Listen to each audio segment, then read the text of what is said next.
Hey guys, how's it going? Anthony Muthurajah here, back with a new video and a new bass and a whole bunch of new things actually. A lot has changed over the last, I want to say 2 or 3 months. Anyway, hope you're all well, hope you're all hydrated and safe. So, I did post a video of me playing a little bit on this bass. I'm still getting to know the bass. It's going to take a while. I should stop using the word bass. I've already said it 4 times, I believe. To answer a question I got earlier, will I stop playing the Squire? Absolutely not. It's my main thing. Everyone knows me for that. I have a connection with it I really cannot explain. Despite having played this for a long while since I got it, I still was playing my Squire here and there. So I definitely will not stop playing it. So a little bit about the bass. It's a mahogany top, mahogany neck, maple body, and a maple fingerboard. It's a bit of an odd combination, but it really works, and it gives me a lot of the things that I kind of envisioned I wanted in a 5-string. Just the right amount of low end, that perfect high mids, highs, and the right amount of low mids, which is quite a tricky one to work with. Passive, again, no active preamp, none of that. I don't do well with active basses. It's just my experience, really. I'm usually taken aback by the sound a lot of active bass players can get, but I always struggle to, especially in a recording setting, which is what I want to talk about towards the latter end of this video. So the maple kind of gives it a brightness and that high mid, which is quite unique. So this is the bridge pickup with no tone.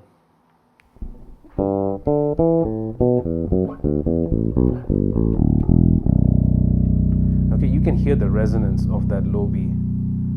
Pretty strong, still ringing. That 0 fret there makes a huge difference. Okay, so very nice.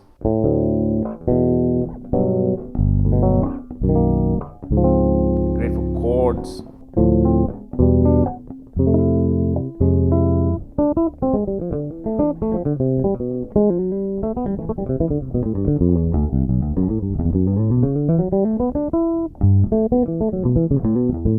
And that B string sounds great everywhere.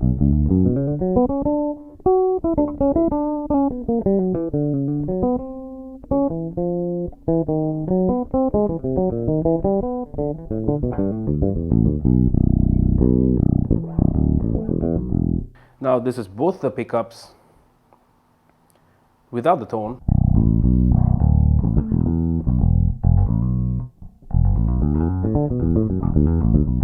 Okay, now that's a little too muffled and dark for my taste, so I'm going to roll up the tone at here.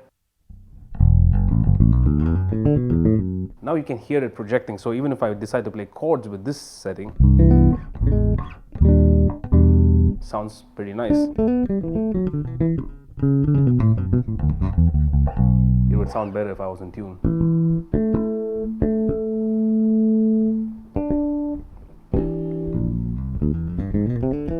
Okay, now just the neck pickup. For the neck pickup, I tend to use a lot of tone. So this is like all the way.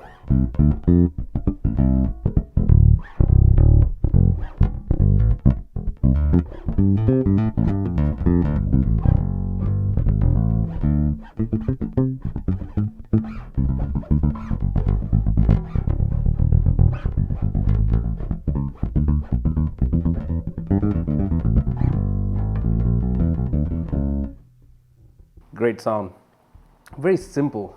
So volume, pickup switch or your pickup blend, and then tone, and then obviously this last knob is the curious one. So I got a piezo installed on this, so if I switch to the middle, it activates the piezo, but it also still has the actual pickups.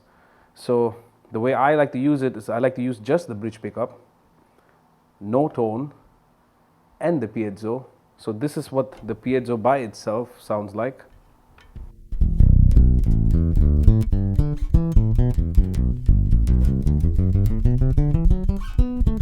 can hear it, it sounds really woody. That's the idea of piezo anyway, it's to capture the acoustic element of the instrument. So I roll that off a bit, bring in the bridge pickup.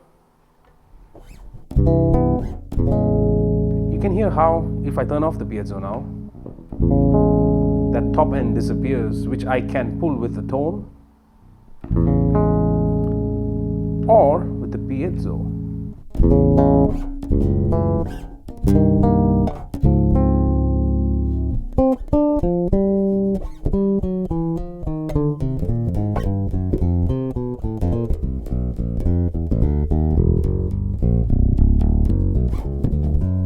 So it gives it a very, very woody sound. Last but not the least, if I push the switch all the way back, it's just the piezo, which might be a nice option when you're recording, when you want to do layers of the bass. Let's say you want to do a separate layer of the piezo and then one layer of just the pickups, so you can kind of play with it on separate signals as opposed to it coming out of one. Okay, so that is the bass in a nutshell. I'm going to go back to both the pickups now with a little bit of tone.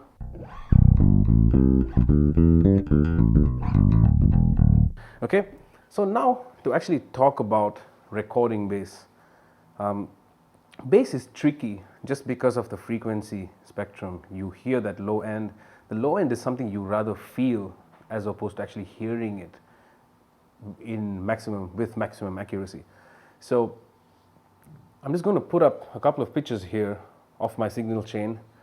I've got my Mach Bass booster. It's actually a DI pedal which has a booster option. So live I tend to use this if I have to take solos, so I boost the levels by about 50% to take a solo. And then it comes with the VLE, I think that's a vintage loudspeaker emulator, and the VPF, variable, can't remember what that stands for. I'm going to dig it out and put it in the description anyway. I use that, so my bass is going into that right now. Okay, so that is the pure signal, and from there I go into my Focusrite. I have the Focusrite 18i20. If you're wondering why all the multiple inputs, it's because I intend to record drums at home, so it made sense to go for this.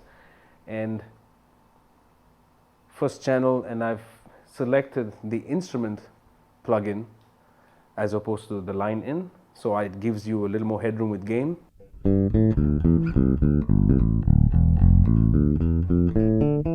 As of now, no compression yet. At one point I will turn on the compression just for you to hear the actual difference and the subtlety in the way I use compression. I don't use it to kind of squash everything so I can play super quiet and then boost the volume using the compressor. That's not how I use it.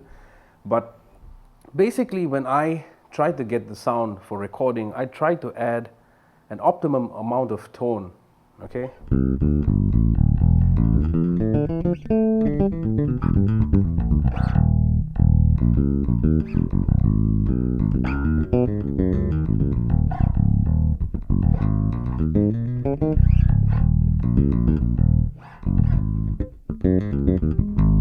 Now with the compression on,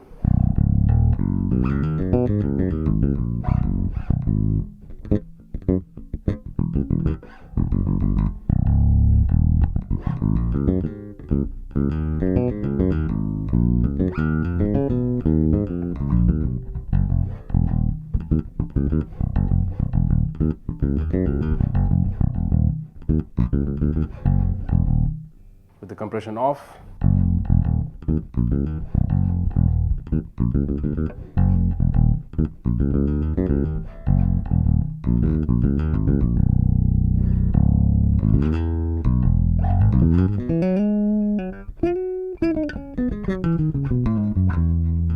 okay, so compression is a very important part of recording, but it's not something you completely bank on. That's an important thing to keep in mind. You have to use it quite sparingly, because the more you push into it, the more you overdo it, it's going to be very audible. Your signal won't sound warm and fat. It would sound squashed and very boxy. If that's what you're going for, go for it. Otherwise, you really should watch how you use it. Okay?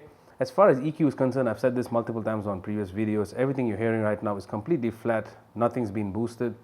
And like I said, passive bass, no EQ whatsoever. Nothing has been touched, nothing has been modified or tweaked. Hi Nala. Hopefully she doesn't interrupt this video. But that is essentially all I use. I have a very simple signal chain and I run it on Logic. I record without any plugins.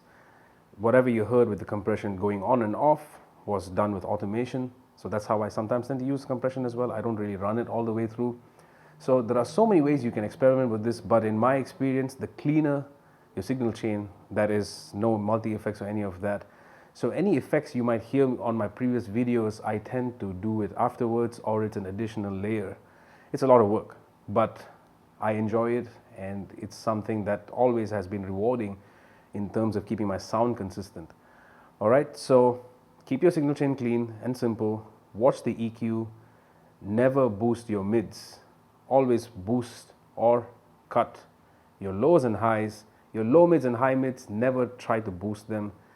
This bass thankfully has a very natural mids to it, so I will not be touching that part of the EQ for the foreseeable future unless I need it for a particular situation.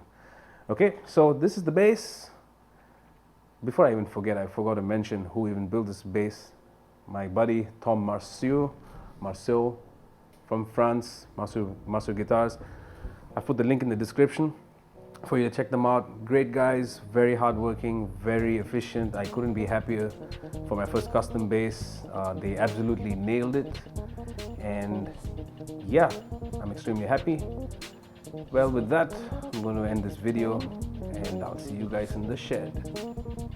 Peace.